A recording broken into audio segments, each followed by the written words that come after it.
RFI Convida. Confesso ser esteiro a sua amada, o que dentro lhe dita o coração.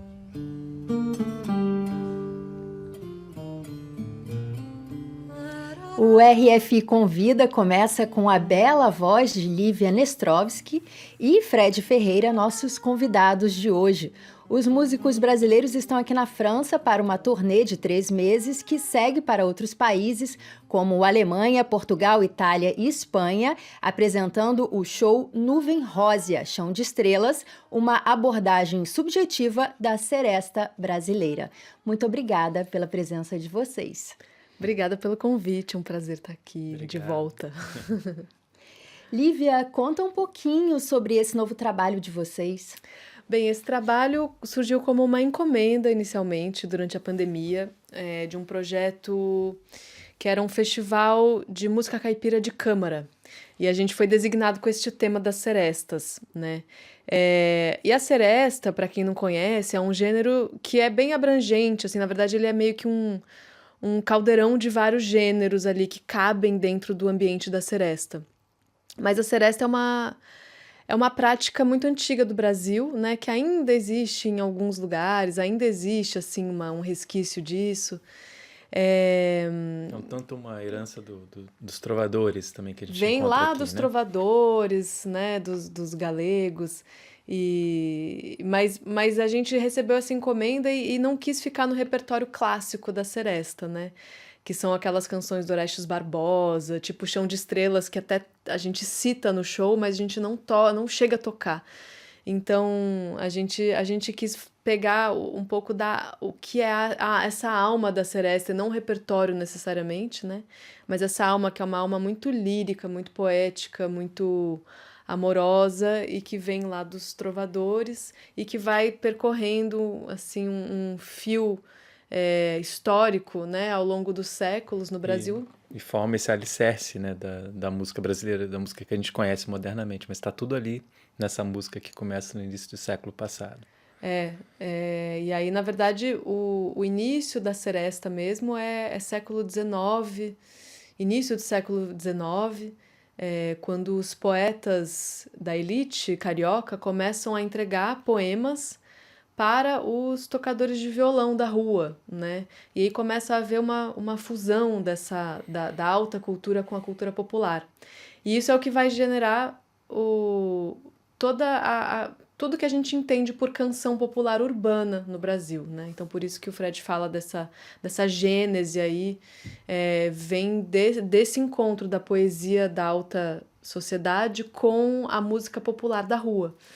E aí, bom, enfim, isso é pano para toda a manga depois, né, ao longo do século XX, mas tem um fio poético mesmo que fala muito sobre a lua, sobre a noite, sobre os amantes, e a gente quis manter isso de alguma maneira, né, ao longo desse show, apesar dele não ser um show que aborda o repertório clássico da seresta somente. Inclusive porque esse amante, né, você pode ler ele como um amante angustiado, não só o amante eternamente apaixonado, o amante entregue, o amor correspondido, o amor não correspondido também, e isso faz com que a gente consiga visitar de outras formas esse repertório clássico, né? Então... Exato. E aí isso vem novamente, né, esse amor correspondido ou não correspondido, ou essa esperança do amor, ou esse amor que é cantado para a lua ou para a noite. E isso vem lá das cantigas de amigo, né? E as cantigas de amante, que a gente citou aqui algumas vezes. Então, assim, tem todo esse percurso além-mar que a gente faz diversas vezes, assim. A gente vai para Portugal, volta para cá, vai para Galícia, volta para cá. tanto que a gente abre o show com uma canção da Galícia, né? Exatamente. Era sobre isso que eu ia perguntar, Fred. Como é que foi a escolha do repertório? Ele não é só de músicas brasileiras, né? Sim, mas de músicas que ajudam a formar a música brasileira. Então, a gente não perdeu esse fio.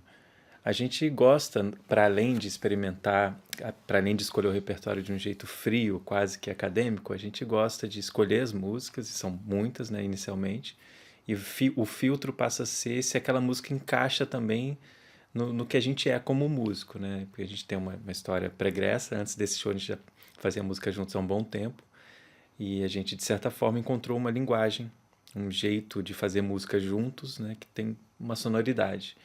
Então, o repertório ele acaba sendo escolhido por caber ou não dentro da sonoridade do que a gente já construiu previamente. Mas a gente consegue fazer uma jogada entre apresentar, né, os clássicos, o que a gente gosta também de tensionar essa música e dar algum contraste com compositores novos, né? A gente não quis deixar de escolher compositores da nova geração, para dizer também que a Seresta ainda respira na música atual. Então, a gente gosta, os shows que a gente fez antes, a gente faz isso também, né? Músicas do século XIII, músicas do século XIX, do século XX, mas músicas de agora também. Então, isso faz parte da nossa escolha também.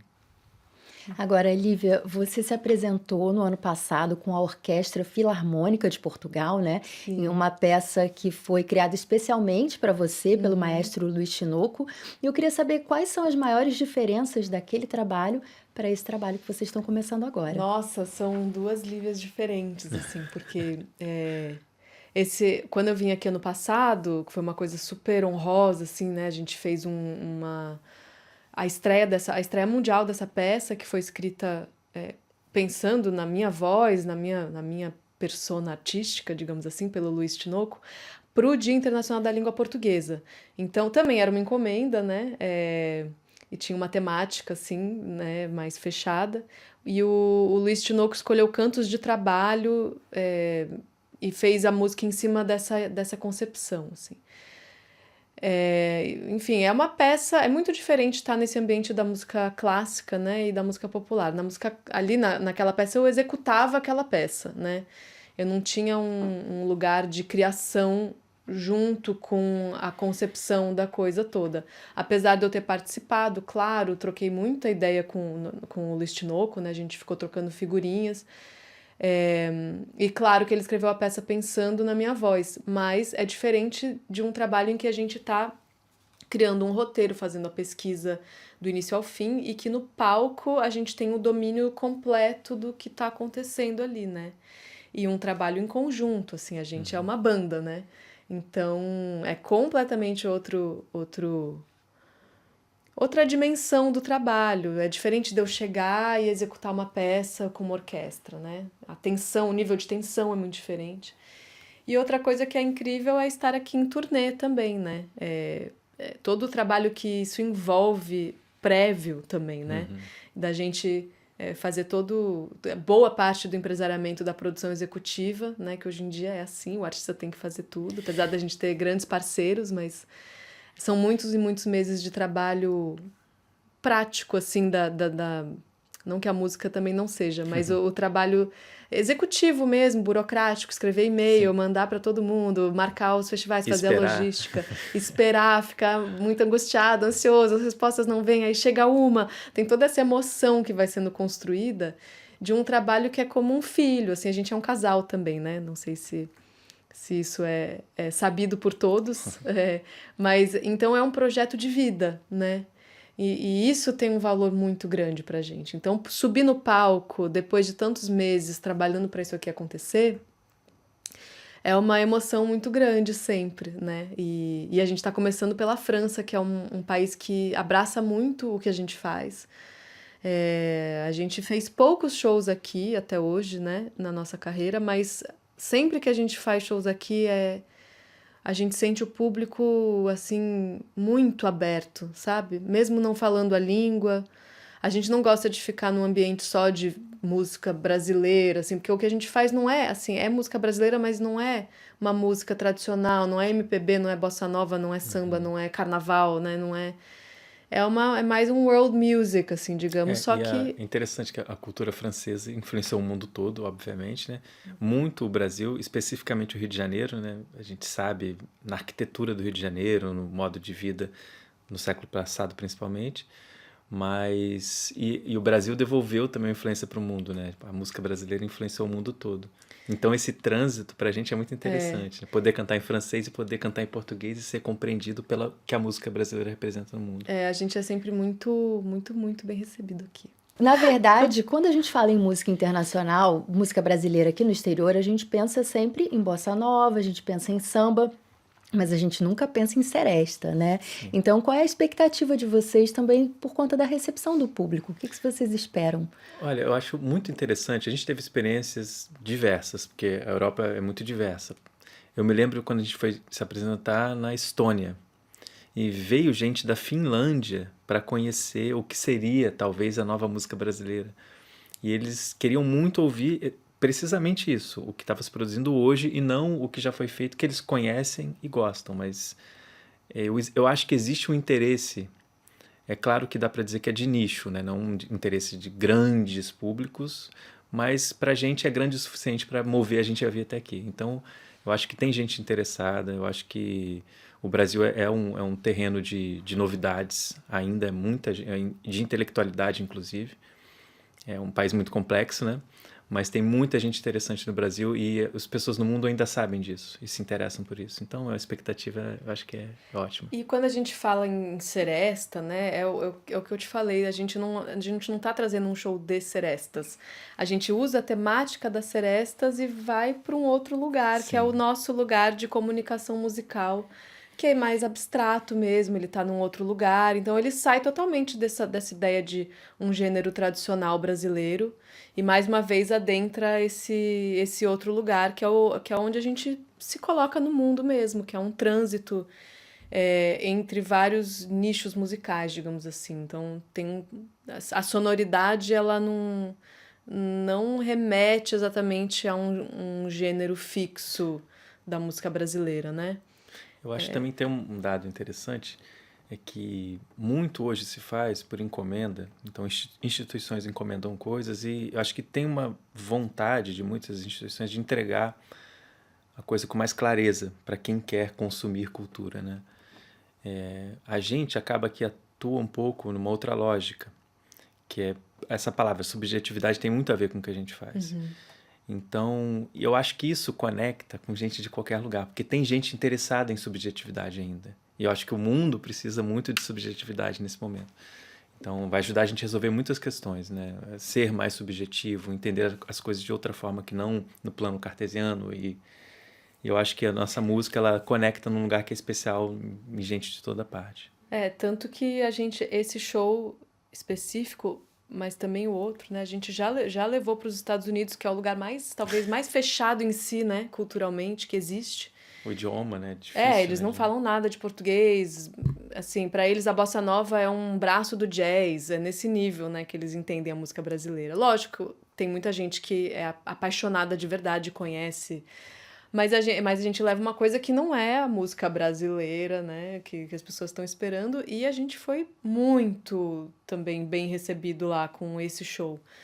Então a gente sabe o poder da música que a gente traz, assim. E pra gente é como se a gente tivesse abrindo um baú de joias, assim, do Brasil, que a gente quer que o mundo veja, sabe? A gente quer levar isso pro mundo, a gente quer levar isso pra gente também. Né, pra gente enquanto brasileiro, pra gente enquanto cidadão de um país que tá precisando desse resgate identitário profundo, né? E como o Fred falou, a subjetividade ela foi muito usurpada da gente hoje, né? E da cena cultural, idem. Apesar de ser a cultura virou uma coisa muito objetiva. Um bem de consumo, né? É um consumo, então você precisa entender o que é aquele show, você precisa entender qual é o conceito, você precisa entender... E são conceitos meio plásticos, assim, meio fáceis, né? Então, ninguém mais quer ter trabalho de pensar, de não entender. A gente tava até vendo uma entrevista esses dias eu estava vendo entrevista com Paulo Altran, e é muito interessante, né? Como se constrói uma carreira de um artista da época dele, né?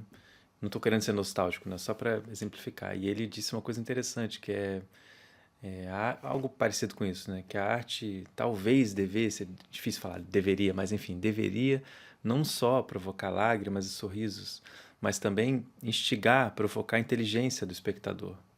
E eu acho que a gente se conectar pela inteligência dessa máquina maravilhosa que é o ser humano é uma forma de celebrar o nosso estar aqui, né, nesse planeta. E causar perplexidade, espanto, dúvida, né? Isso tudo faz parte do nosso métier como artistas e a gente... Ontem a gente estava no Museu Rodin, né? Sim. Tava é tudo o lá. nosso museu preferido em Paris. E tá incrível ver aquilo tudo, né? Transformar os temas nas formas e as formas nos temas, enfim. Não, e tem uma incrível. coisa assim, por exemplo, voltando ao Museu Rodin, que você tá naquele jardim maravilhoso, cheio de flores e esculturas e tal. E quando você entende um pouco do que aquelas esculturas estão falando, o que elas estão retratando, então assim, é o Inferno de Dante, né? Grande parte daquele acervo que está no jardim é de uma das obras que falam da coisa mais tenebrosa que existe, né? Na mente ocidental. Então, assim, ali no meio do... Tem um laguinho ali no jardim, e no centro desse laguinho tem uma escultura maravilhosa, que é a figura do Ugolino, que é uma figura que é um conde que está condenado e preso, e ele está tão faminto que ele devora os filhos que estão mortos. Então é uma cena trágica, né? Naquele jardim Naquele bucólico. jardim super tranquilo, e as pessoas estão ali passeando e conversando, né? Super tranquilamente. E aí é isso, essa cena de horror ali, né? E a gente conseguir apreciar isso como forma... É profundamente tocante, né? E aquilo também tem aquele nível de tragicidade, de drama, né? Ao mesmo tempo, aquilo causa essa perplexidade. Então você sai muito movido, né, daquele museu. Não só essa escultura, assim, todas ali, uma é a escultura da melancolia, a outra é Os burgueses também, né? Tem os burgueses que se entregaram, né, no final da Guerra dos 100 Anos, os burgueses se entregaram para a Inglaterra, né, assim, sacrificaram suas vidas, e aí o Rodin capta o rosto, né, de cada um deles no momento em que eles estão indo para a morte. Assim, é muito tenebroso e ao mesmo tempo é maravilhoso, né? Como é que uma coisa tão dramática consegue elevar a gente para um estado de espírito de profunda sensibilidade, né? Isso tudo é muito humano, né? Exatamente. Assim, é muito interessante. Então, né? a gente quer tocar nesse lugar, assim, né? Assim, salvo as devidas proporções, obviamente, mas eu acho que a gente almeja sempre, e deve continuar almejando como artista, tocar também esses lugares, não ter medo desses lugares, né? Não ter medo de tocar nos tabus, não ter medo de falar sobre as coisas, né? Não ter medo de cancelamentos da internet, porque isso é muito cruel, né? A internet é um lugar que leva a gente a uma objetividade, porque as pessoas não têm tempo de ler, de refletir, né? É tudo uma frase, é bombástico, é lacração. Então, quando você tem uma ideia mais complexa para expor, que demanda que a pessoa entre numa série de raciocínios e vá aprofundando aquilo, não tem espaço para isso, né? E num show ainda é possível tocar nesse lugar. Lívia, Fred, muito obrigada pela participação de vocês aqui no RFI Convida de hoje. Obrigada. Obrigado. E eu queria poder encerrar esse programa com uma música do repertório de vocês, Claro. Pode ser? Lógico. A gente vai tocar uma canção do Mário de Andrade, que, aliás, foi uma figura que eu mencionei aqui no ano passado, né, que foi uma figura que tanto ajudou a gente a se entender como Brasil, né, que fez tanta pesquisa no Brasil profundo, e graças a ele a gente tem um acervo maravilhoso. E, além de tudo, ele era um compositor, né? Então, essa é uma canção dele.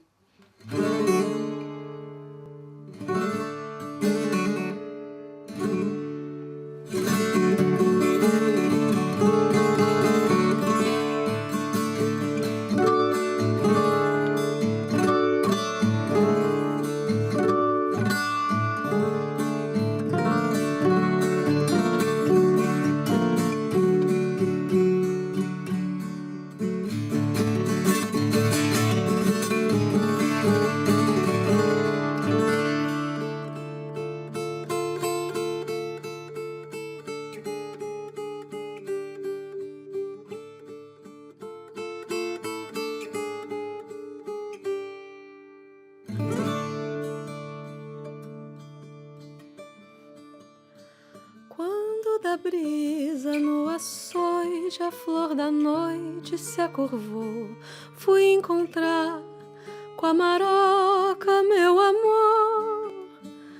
Eu senti na alma o golpe duro, quando ao muro lá no escuro meu olhar andou buscando a cara dela e não achou. Oh, mana, deixa eu ir. Oh, mana, deixa eu ir para o sertão do Caicó.